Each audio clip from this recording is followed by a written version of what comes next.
Why, hello there, everybody. It is Hollow Leon here. Welcome back to the channel.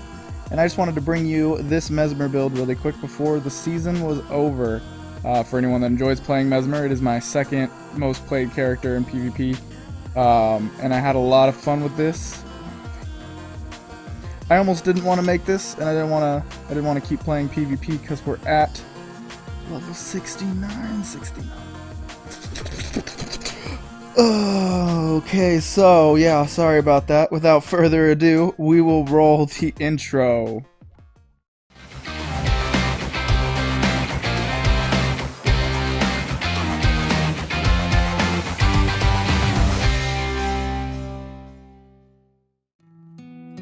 Alright, welcome back everybody, and we will try to make this quick so that you can get out there and play it yourself. We won't go over these traits too much.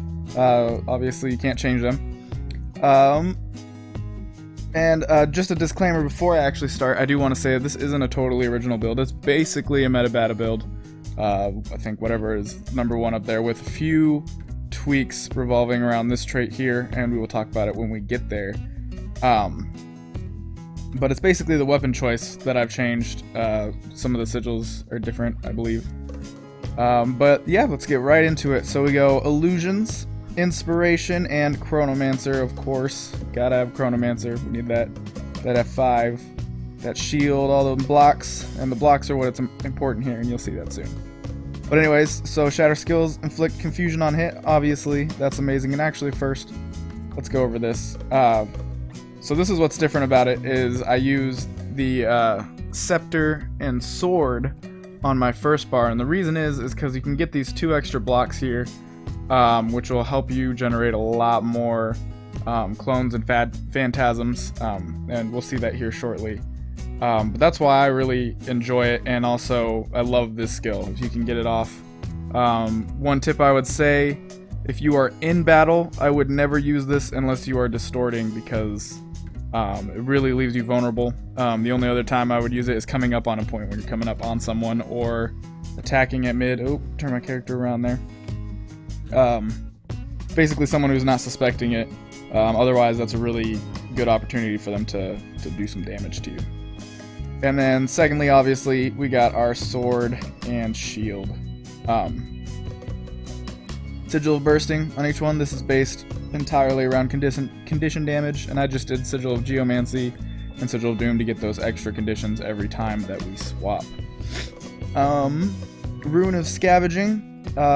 Basically, you could take any condition rune that you really wanted. But this is what I chose to get that extra lifesteal, a little bit extra healing. Even though we have a large health pool, you are kind of squishy if you don't play this right, and this does take a lot of time to get used to. And then Carry On Amulet, full condition damage, and that's where all our bursting is going to be, kind of, in a way, spamming these, but also using them strategically. Alright, so, Confusion on hit when you shatter. Shattering a Phantasm recharges all Phantasms by a small amount, and you could also go for this if you wanted to. I do enjoy having the cooldown, but this is also a really good option too, because it just allows you to burst even more than you already do. Reduces recharge on illusion summoning skills, pretty self-explanatory. And then this one I would not recommend changing, because this is a lot of damage. This is where we get a lot of our damage from. So every time we shatter, we inflict torment on them. The other ones just aren't really not that awesome unless you want lots of might, which I guess is alright, but you lose out on this extra condition, which is one of the best conditions in my mind. Confusion, you inflict lasts longer. Obviously this is awesome, and we're going to be inflicting a lot of confusion, and your shatter skills are improved. I think this is amazing, mainly for what it does for our F3 diversion. Strikes up to 5 targets within range. If you don't know what that is basically an interrupt, and it will hit a lot of people around you. Can be really, really useful in team fights or outnumbered fights, and just getting a little bit of mitigation and trying to get away really quick. So I feel like this is a no-brainer. This would be amazing if it didn't have a 10-second cooldown. It's still pretty awesome the way it is. but there's that 10-second cooldown, and obviously that's there because this would be way overpowered if it wasn't. If it was like, if it was a smaller interval, it would be insane. So you could take this if you really wanted to, but I don't think it's more valuable than Master of Fragmentation. Alright, to Inspiration, Power Cleanse. Remove conditions from you and nearby allies. And this is when you use a healing skill. Phantasms have increased health and respawn with retaliation. I think this is amazing because people are attacking your clones. They are taking damage. I don't think any of these other ones are really viable except for this one. Medic's Feedback, revive people faster and reflect projectiles. That can always be useful. But I've always gone with this, and then that also makes sure that your phantasms are sticking around longer, so you can shatter them more. Grant distortion to nearby allies whenever you give yourself distortion. This is amazing. Do this whenever you got rangers sniping you or dragon hunters with their bows. You'll be reflecting those projectiles back at them. Heal yourself every time you shatter a skill. This is pretty awesome. I like this a lot. It's also it feeds into when you heal, removing your conditions. So every time you shatter, you can remove conditions. So lots of condi removal, and you really want to remember this. If you're running around and you have that condition that's killing you and you're at like less than 10% health. I've been really dumb before and let it kill me when all I needed to do was that.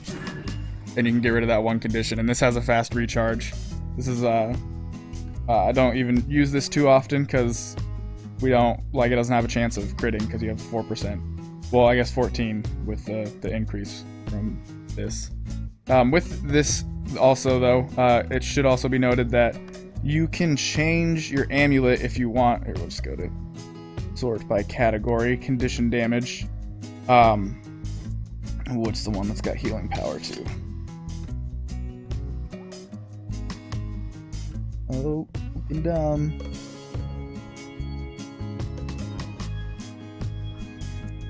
I swore there was one with healing power.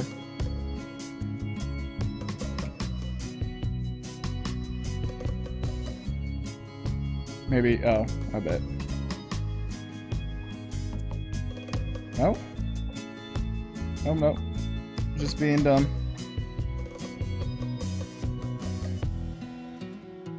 But you could also go for this if you wanted some longer conditions. Now I just feel dumb. I totally thought there was something else. I don't know if it got removed, but I'm pretty sure there used to be one that provided you with some extra healing, which was great for your shatters also. But anyways, this is the only other really viable option if you want a little bit extra critical hit chance and you want that expertise for longer conditions, which can be useful, but I rather just go full burst and take people down as quickly as possible. Alright, sorry about that delay. Let's keep going, moving quickly now. When healing yourself, nearby allies are also healed, which is pretty awesome, and they gain power for each illusion in your control. So when you're shattering, you're healing people. Obviously, your healing will is actually literally going to heal people that are in it. So it has some pretty good utility for the team as well. And this is the bread and butter of the build. Why I called it the Mental Defense Bombshell, and also because my character is a little bit of a bombshell, I would say. But yeah. Just a bursty build based on your shatters, but this here specifically casts Phantasmal Defender on your attacker when you successfully block or evade an attack. So when you're dodging, when you're using your distortion, when you're using this block, and this block, which you can use twice, and then evading here, all of these are going to give you an extra Phantasm, which is pretty amazing in my mind. That gives you more shatters, which can reduce cooldowns, which helps with feeding back damage to them with retaliation. So yeah, this is basically what makes the build and the change to the scepter and sword instead of staff, which staff is also a pretty amazing build, but this is just the way I choose to play it. So moving on, Chronomancer. This obviously makes you Chronomancer. I'm not gonna read all that. Activating Shatter gives your illusion super speed, which I think is the best option here. We only have the one well for healing, and interrupting a foe slows them, which can be pretty good because you can interrupt them a lot with this. But I like them having super speed, so if they're running away, you can shatter, and your clones are going to catch up to them, basically. Screw them up. Gain alacrity for each illusion you shatter. Illusionary reversion. Shattering at least 2 illusions generates a clone. And that's no brainer. More clones, more damage, more awesomeness. I don't really think anything else is that viable. Keep turning around accidentally. Alacrity applied to you lasts longer. This isn't a super alacrity build. Additional critical hit chance against slowed enemies, which could be cool if you built this a different way, but definitely we want those extra illusions. Time marches on you 25% faster all the time, which is amazing. I love this trait. Your phantasms are resummoned after the first time they are shattered. This is also a no-brainer. I don't think anything in this tree really should be changed, because all of these are definitely best in slot for this build. I was going to talk about this phantasms gain distortion briefly upon creation, which could be pretty cool, but the reason I don't choose to use this is because of the retaliation. Like, we want people hitting them so that they get that damage coming back to them. So that's the build basically. Not too many tips. Obviously use this to AoE interrupt people, but this is super important. Your distortion is gonna reflect stuff back. And I already mentioned that, but this comes super in handy, and I'm gonna put some footage of it in here. I use this all the time. The only other really tips, obviously, your Well of Eternity, if you're running away, cast it away from you, because your third pulse is going to give you the most healing. So if you're running, someone's attacking you, you usually are running slower if you're getting attacked, but it'll end while you're running through it. The skills are utilities are portal entry, obviously to port back between far and mid, or home and mid. Just constantly keeping decapped or keeping your home capped. That's what's really important about this build. Extra mobility, getting out of bad spots as well. Obviously we want blink. Signet of illusions, grant more health to your illusions, so that plus our other trait giving them more health is just going to keep them alive way longer and be able to shatter more guaranteed shatters. And then, I mean, this is optional between this and your gravity well if you wanted, but I go for Moa to take out nasty necromancers, or definitely auramancers. You want them gone. And also I recommend never using this unless you use your continuum split after summoning a couple phantasms. You don't want to do it after just one, because sometimes you won't get it off and then it's just going to be really frustrating. So I usually will use this when I have 2 or more and use a Signet of Humility. Unless it's really an emergency, I would never recommend using this on its normal cooldown. Plus, keeping up that passive is pretty nice too. So, but that is it. I'm gonna put some gameplay footage in here too for y'all to enjoy. Sorry I rambled a little bit, but I really hope that you enjoyed this video, and I will be seeing you again soon. Thanks. Alright, here's a match that I thought would be really, really good for doing some audio on, some commentary. As you can see, we are Thief, Mesmer, Necro. This was a fight that I did not think we were going to win. I spent the whole beginning of this arguing with them, trying to see if either of the thieves would change. Neither one of them would. They said it's the only character that they play. Mesmer wasn't willing to change, and so in that sense, I was just like, well, you know what? Fuck it, let's just see how this goes. Should be fun, should be amusing, because even if I switched to something, I wouldn't have had the support as backup. But believe it or not, we pull through and end up winning this. At one point, I think we were like close to a 200-point deficit. So I hope you enjoy. I also chose it because I didn't play my best here, and there's a lot of things that I can talk about improving on. So I really hope you enjoy this. Alright, so just even starting out, we knew we probably weren't going to win mid. So the deal was, 2 of them were going to go far, and I was going to hold mid for as long as possible, just to keep them distracted, and they lost. They lost on fire.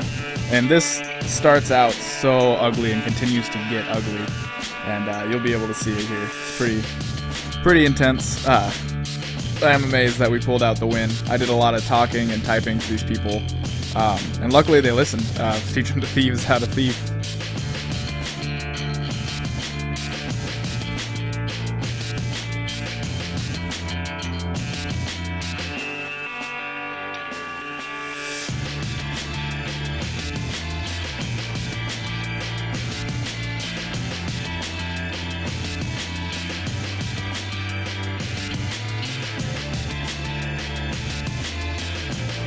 So at this point, I was typing to the thief and telling him to get off Treb because obviously it wasn't working. We were losing mid, and they had far and close caps, so we were triple cap basically at this point. Luckily, Listen came right off, helps me get home.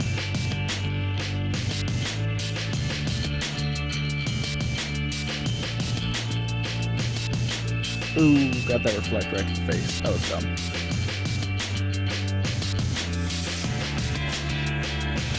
And Moa. This is what it feels like, huh?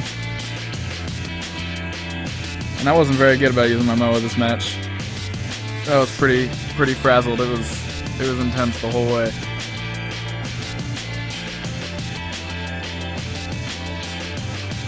Let's look at this domination.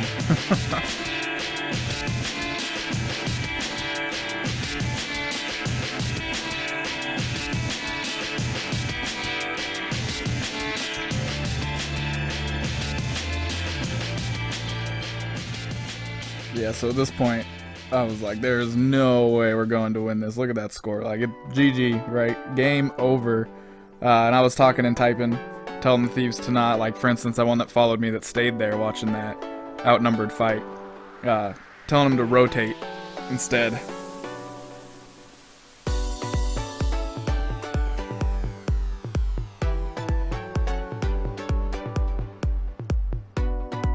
And that's another thing that sucks with your scepter and sword. Make sure you're getting attacked when you use your blocking skills, otherwise your phantasms don't really come out, and it's not going to be of much use to you.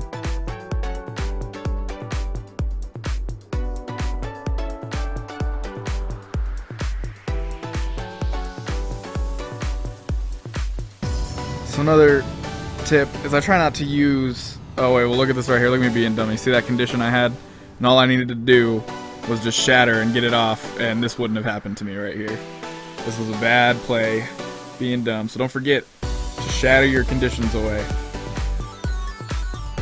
I did right at the end, but it was too late. What I was saying about distortion is you want to save your distortion as much as possible, unless you're using it to reflect, or I always use it for stomping. It makes you invulnerable to anything. When the Guardian tries to push you away, nothing's going to mess with you when you have your distortion on when you're stomping. I don't know if there's any good examples of that in here, but I do that often. And I'm just so frazzled, like I don't even know what to do. Still talking to the team. I didn't even make good use of my portals that often this game, but... Whew.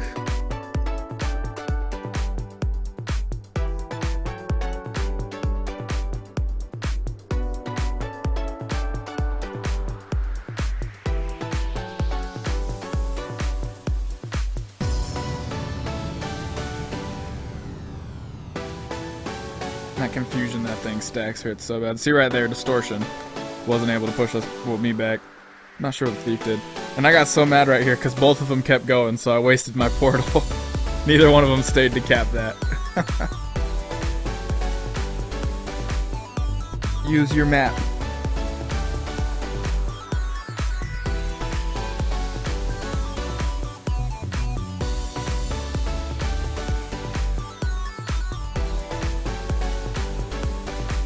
I'm still typing right here, which sucks.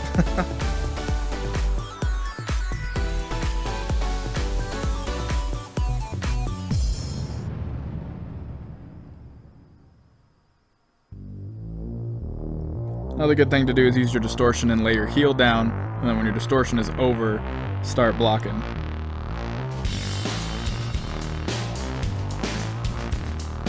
Whew, it's close.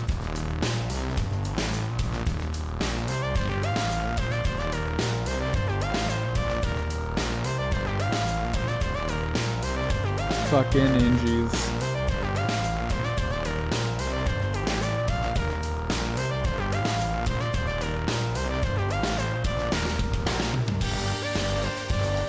I really wanted to move around, but no one was giving me the chance to at this point right here.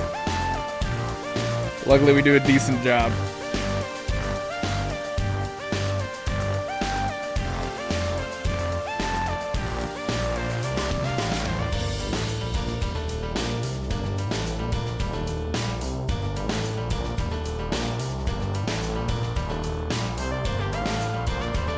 The only reason I didn't mow that necromancer is because he was outnumbered. I didn't want to waste it.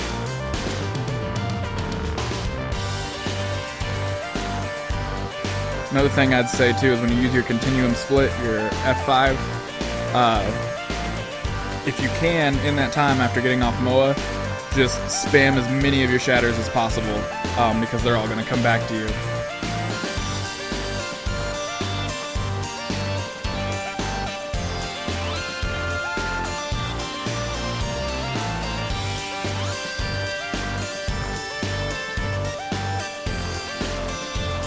I don't know why I fell through right there.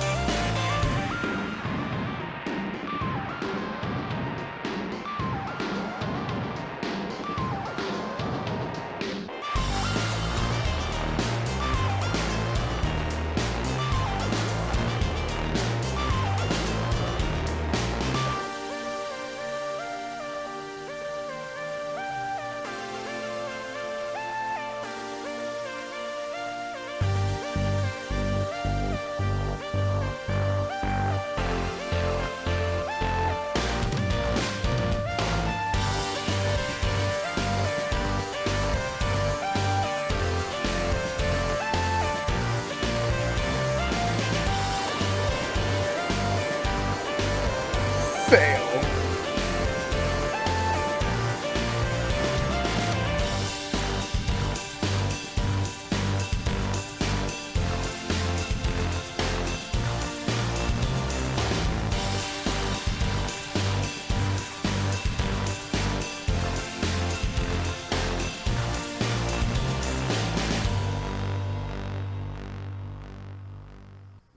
There we go, there's a Moa.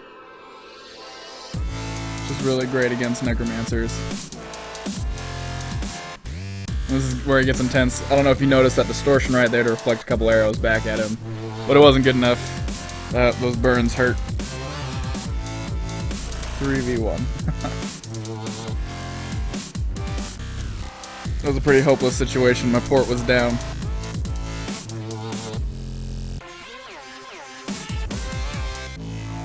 So luckily we have the other 2 points and we are closing that gap. Started shitting myself in excitement here.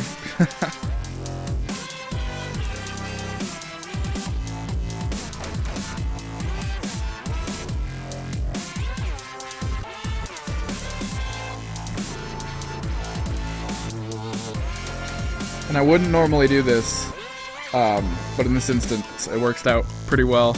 So I could see no one was going for our home, and they were all at mid.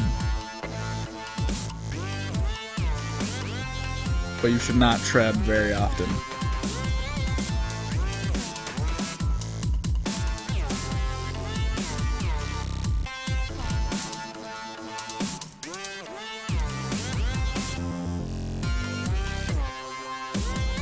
You see, that's what happens when you tread.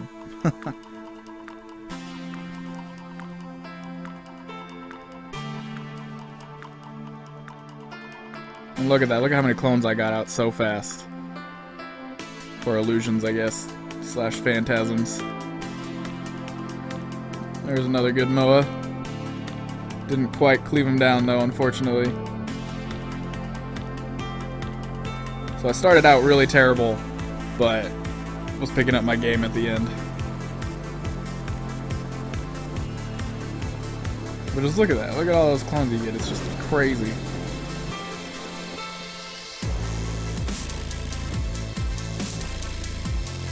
And they were winning that.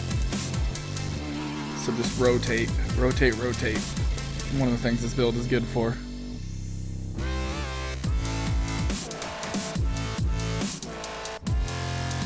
Wait for that health.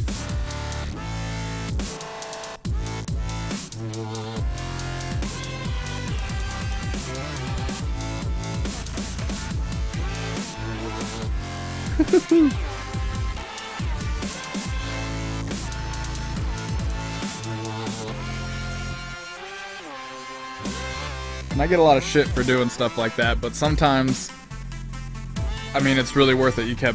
There are 2 guardians there, you know, and they aren't on the other points right now, and we have the other 2 held.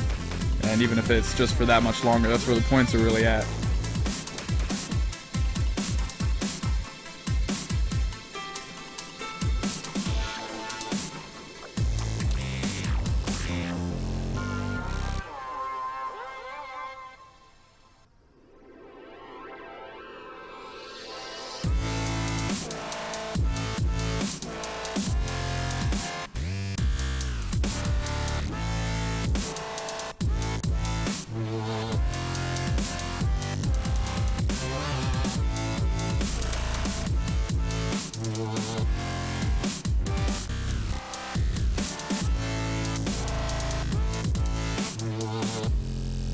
But anyways, it was a pretty fantastic game the way we pulled that back together, and I hope you enjoyed. If you did, consider giving a subscribe or a like, or following on other social media platforms, which will be in the link below. I plan on giving giveaways the more that this grows. I've been really enjoying it, even though it's not anything big right now. I just have a lot of fun doing this, and interacting with people it's great. And I learn a lot too, which is also amazing. But shout out to the followers I do have already that are amazing. Keep track with me on streaming and whatnot. And I just love you all already. But anyways, thank you for tuning in, and I hope you enjoyed.